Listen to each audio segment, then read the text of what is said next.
আসসালামু আলাইকুম, welcome to my YouTube channel. আশা করি সবাই ভালো আছেন। রান্না করা 2 টুকরো মুরগির মাংস দিয়ে তৈরি করে দেখাবো চিকেন পরোটা। খুব সহজেই বানাতে পারবেন, স্কুল টিফিন সকালের নাস্তাতে খাওয়া যাবে। এটা তৈরি করতে লাগবে আমার 2 কাপ আটা দিয়ে তৈরি করে দেখাবো। আর নিব 1 চামচ লবণ, পরিমাণ মতো লবণ, মাঝখানে ফাঁক করে আমি চিনি দিয়েছি 1 চা চামচ, আর দেব 1 চা চামচ গুঁড়া দুধ।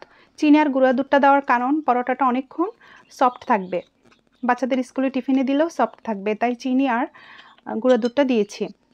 এখন মাঝখানে আমি 1 টেবিল চামচের মতো মানে পরিমাণ মতো অয়েল দিয়ে দিলাম, সাদা অয়েল দিয়ে ভালো করে এটা হাতের সাহায্যে আমি ভালো করে এটা মিশ্রণটি করে নিব, যেন সবগুলো আটার উপকরণের মধ্যে ভালো করে মেশাতে হবে।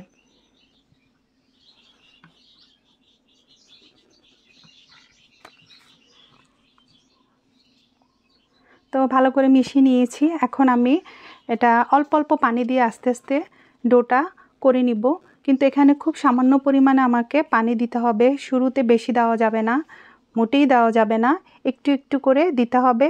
পুরো হাফ কাপ পানি লেগেছে, বেশি লাগে নাই, তো পরিমাণটা বুঝে একটু একটু করে দিতে হবে।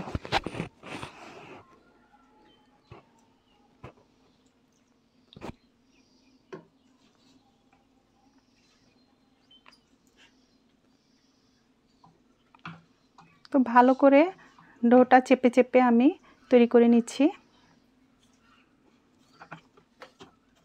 তো হয়ে গেছে, আমি 4-5 মিনিট ধরে এটা এভাবে করে নিয়েছি। তো এখন আমি একটু অয়েল উপরের থেকে মেখে ঢেকে রাখবো। 5-10 মিনিট রেস্টে রেখে দিলে হবে। এর মধ্যে আমি পুরটা রেডি করে নিব। তো আমার এখানে রান্না করা মাংসটা আমি এভাবে ছিলে নিয়েছি, একটু আলু ছিল, আলুটাও থেতলে নিয়েছি। এখন আমি চুলাতে একটা প্যান বসিয়ে গরম করে এখন পেঁয়াজ দিয়ে দিলাম হাফ কাপ কুচানো, সামান্য কাঁচামরিচ কুচানো দিয়েছি, কারণ আমি লাল মরিচের গুঁড়াটাও দিব হাফ চামচ, সেজন্য কাঁচামরিচ অল্প দিয়েছি।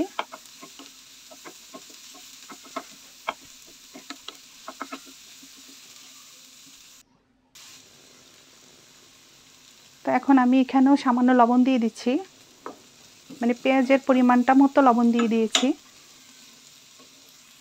এখন দিয়ে দিব ধনিয়ার গুঁড়ো 1 চা চামচ, সামান্য হাফ চামচের চেয়ে কম লাল মরিচের গুঁড়ো, আর একটু দিলাম জিরা গুঁড়ো একদম সামান্য, আর গরম মশলা দিলাম হাফ চামচের চেয়ে সামান্য কম, দিয়ে এটা নেড়ে নিচ্ছি। একটু কালারের জন্য হলুদ দিলাম হাফ চামচের চেয়ে কম, দিয়ে কষিয়ে নিব। চুলার ফ্লেমটা একদম কমানো থাকবে, লচ্ছে সামান্য একটু বেশি। আর পুরটা দিয়ে দিলাম চিকেনের, দিয়ে ভালো করে নেড়ে নিচ্ছি। এখন আলুগুলো দিয়ে দিব, থেতলানো আলুগুলো, কারণ আমার চিকেনটা আমি আলু দিয়ে রান্না করেছিলাম, আলুটা দিলে অনেক ভালো লাগবে, তো দিয়ে দিলাম। তো ডোটা রেডি, এটা ঠান্ডা হওয়া পর্যন্ত অপেক্ষা করব। ওইদিকে আমি পরোটাগুলো বেলে নিব।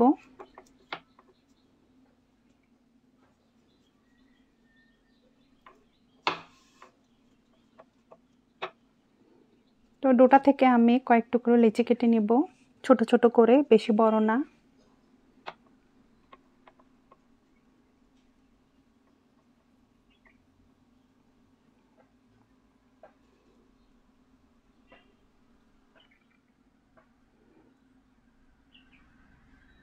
তো দর্শক বন্ধুরা, আমার এই ভিডিওটা যদি আপনাদের ভালো লাগে তাহলে অবশ্যই লাইক করে দিবেন, শেয়ার করে দিবেন।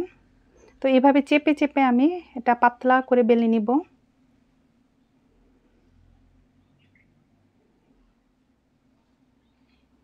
আরেকটি আমি দ্রুত দেখিয়ে দিচ্ছি।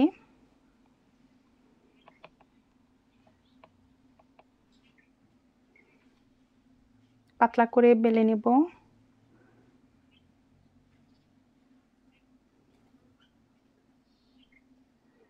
তো মাঝখানে আমি পুর দিয়ে দিব, সেট করে দিব পুর দিয়ে।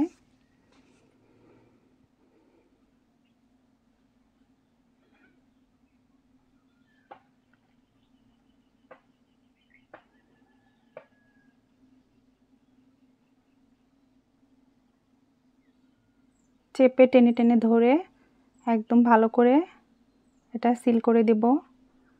আঙ্গুলটা একটু পানিতে ভিজিয়ে দিয়ে চেপে দিলে একদম ভালোভাবে সিল হয়ে যাবে, ভাজার সময় খুলে যাবে না।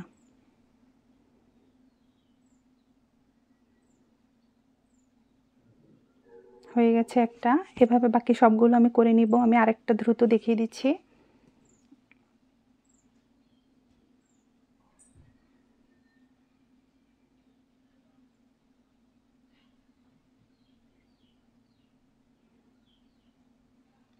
তো আমি হাতটা একটু আঙ্গুলগুলো ভিজিয়ে আমি চেপে দিচ্ছি।